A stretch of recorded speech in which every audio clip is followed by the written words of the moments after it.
Assalamu alaikum wa rahmatullahi wa barakatuh, everyone. Welcome back. Bismillah, alhamdulillah, wa salatu wassalamu ala rasulillah wa ala alihi wa sahbihi wa man wala. So we are getting into an interesting set of biographies from the companions. And while we're going to cover these four companions, we're going to also cover on the side some of their siblings and others that come up in the story that don't have the deep biographies that we have for them. But this next set of companions that we are covering are called Al-Abadila. They are the Abdullahs. And there's a very specific reason for that distinction. So let's talk about this, because if you were to actually number the Abdullahs from the seerah of the Prophet ﷺ, how many people named Abdullah exist in the seerah of the Prophet ﷺ? There are over 300 or 400 of them. So it's not a small number of people. And that is directly tied to the Prophet ﷺ saying, Ahabbul asma'i ilallah, the most beloved of names to Allah are Abdurrahman and Abdullah. So you'll find that there are companions that named multiple kids Abdullah and multiple kids Abdurrahman, but these are the most beloved of names to Allah subhanahu wa ta'ala. And some of the greatest companions of the Prophet ﷺ are named Abdullah and known by that name Abdullah, or they're known by a kunya, they're known by being Abu something, but at the same time, they are still Abdullah. So let's talk about the Abdullahs. The ones that we will talk about in terms of Al-Abadila, when we say the Abdullahs, we're talking about four people. We're talking about Abdullah ibn Abbas, we're talking about Abdullah ibn Umar, we're talking about Abdullah ibn Zubayr, and we're talking about Abdullah ibn Amr. May Allah be pleased with them all. We're talking about them, and of course, they are all the children of some of the most noble companions of the Prophet ﷺ as well. Before we get to that, who is the best Abdullah that is mentioned in the Sunnah of the Prophet ﷺ? It's actually Abdullah ibn Uthman. Who is Abdullah ibn Uthman? Abu Bakr as-Siddiq. So Abu Bakr's actual name is Abdullah ibn Uthman. But his nickname, his kunya is Abu Bakr, and his father's kunya is Abi Quhafa. So his actual name is Abdullah ibn Uthman. Abu Bakr as-Siddiq, may Allah Azza wa Jalla be pleased with him, and he's certainly the best of the companions of the Prophet ﷺ, and the best of those who are named Abdullah.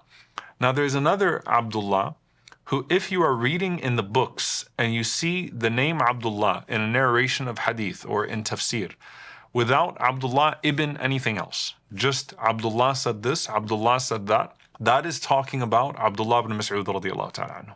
Now Abdullah ibn Mas'ud radiallahu ta'ala anhu is one of the early companions of the Prophet ﷺ, one of the first people to embrace Islam, and he witnessed the descent of revelation of the Prophet ﷺ, took the revelation fresh from the mouth of the Prophet ﷺ, and the Prophet ﷺ said, whoever wants to hear the Quran being recited fresh, غَدًّا طَرِيًّا كَمَا أُنزِلَ, the way that it was revealed, the time that it was revealed, like with the same freshness, listen to the qira'ah of Abdullah ibn Mas'ud radiallahu ta'ala anhu.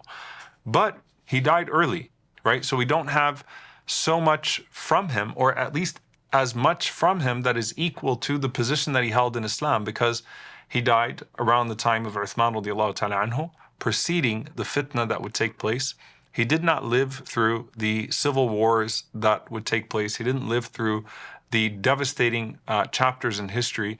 And so because of the time that he passed away, radiallahu ta'ala anhu, we did not get from him. Of course, this is true for so many of the other companions of the Prophet ﷺ. We did not get from him all that we could have got, even though there's so much that's built from his tafsir, from his fiqh, from his understanding, and so much of him, radiallahu ta'ala anhu, in the ahadith of the Prophet ﷺ. So he holds his weight, radiallahu ta'ala anhu, in every single way. May Allah be pleased with him. But when we come to the Abadila, the four that we will cover, why do we look at them as the Abadila? Why are they spoken about as Al-Abadila? There are a few different reasons.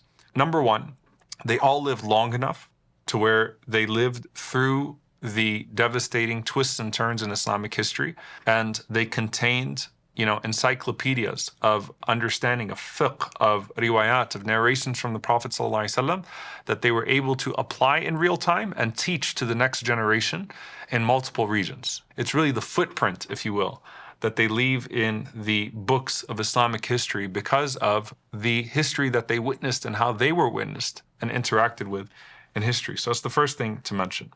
The second thing to mention is that each one of them is distinguished in some way. So Ibn Abbas distinguished by his love of the Quran. He is Tarjuman al-Quran, the interpreter of the Quran. Abdullah ibn Umar is distinguished by his love of the Sunnah of the Prophet sallallahu alaihi wasallam. Abdullah ibn Amr ibn As, distinguished for his zuhd, for his asceticism. Abdullah ibn Zubayr, distinguished for his courage, right? He became a khalifa, right? He became a leader. He became someone who actually governed in Islamic history and who leads a strong revolt, right, that we will certainly cover when we get to his life. Some said that we never saw a man more knowledgeable than Ibn Abbas, and we never saw a man more pious than Ibn Umar. So these four men, they lived as contemporaries of one another, they interacted with each other, they taught multiple students, and there is so much that's built from them. And they are amongst the companions that we take the most from in any Islamic science. So in any given Islamic science, you have to go through these four men in some regard. Imam al-Qayyim rahimahullah ta'ala also then mentions that they are amongst, or at least some of them are amongst those who gave the most of fatawa. So he divides the companions of the Prophet ﷺ in terms of their iftah, in terms of the level of fatwa that they gave, into a few categories. Keep in mind here, there are tens of thousands of Sahaba, but they weren't all muftis. Only a handful of them were looked at as the muftis amongst the companions themselves. Now, all of them are greater than us, right? But amongst themselves, they had ranks in regards to their knowledge. So Ibn al-Qayyim rahimahullah, he said that the companions from which the fatawa were learned were 30-something between men and women. And he mentions the Sahaba that were most frequent, that had the largest share of fatawa. And he says that they were 7.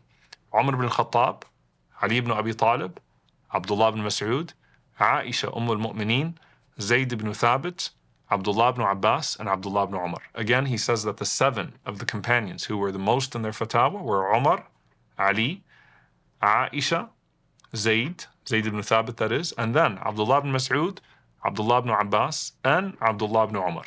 2 of the Abadila that we will cover, and they'll be the first 2 that we cover, were of the most frequent in terms of fatawa from them. And as Ibn Hazm said, if we were to collect the fatawa given by each of them separately, then that's going to, constitute volumes of books. Just their fatawa.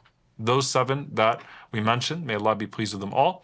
And then he mentioned those who gave fatwa moderately. And he mentions Abu Bakr and Salama and Anas ibn Malik and Abu Sa'id al-Khudri, Abu Huraira, Uthman ibn Affan, Abdullah ibn Amr ibn al-As, Abdullah ibn Zubayr, Abu Musa al-Ash'ari, Sa'd ibn Abi Waqqas, Salman al-Farisi, Jabir ibn Abdullah, and Mu'adh ibn Jabal. So these 13 companions, right, are in a second tier in terms of the amount of fatawa that they gave. Not in terms of rank, because obviously Abu Bakr radiallahu ta'ala anhu was greater than the first 7 that we mentioned, right?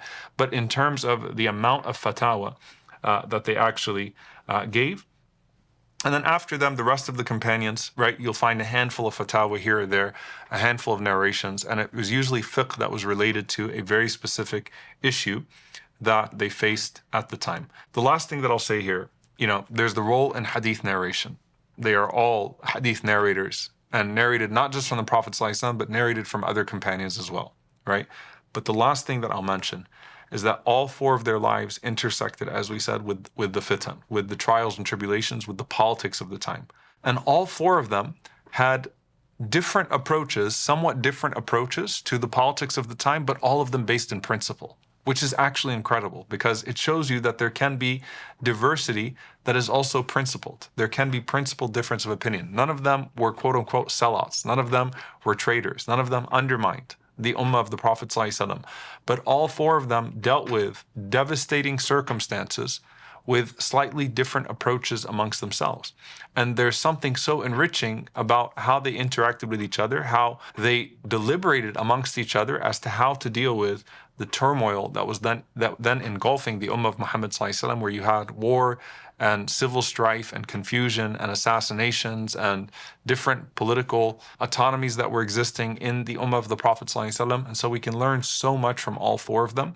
And inshallah ta'ala, I look forward to going on this journey with you in the next section that we do of the first. Again, we'll cover Ibn Abbas, Abdullah ibn Abbas, but we'll also sort of branch out and talk about some of his brothers. We'll cover Abdullah ibn Umar, we'll cover Abdullah ibn Zubayr and Abdullah ibn Amr, and in the process, we might break out for some of these shorter sessions But I hope, inshallah ta'ala, this introduction gives you a little bit into what we're going to be covering, and I look forward to being with you on this next set of journeys within the journey of the firsts. Jazakumullahu khaira. Wassalamu alaikum wa rahmatullahi wa barakatuh.